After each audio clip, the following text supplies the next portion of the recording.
Sí, darrerament, per exemple, en els mitjans ha aparegut sobretot el fenomen de l'Espanya vacía, arran del llibre de Sergio del Molino. Després va haver una resposta ciutadana que es va manifestar amb la idea de l'Espanya vaciada, amb les seues manifestacions a Madrid fa uns pocs anys.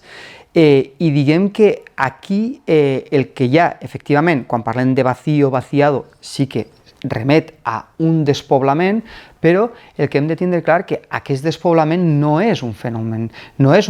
natural. És a dir,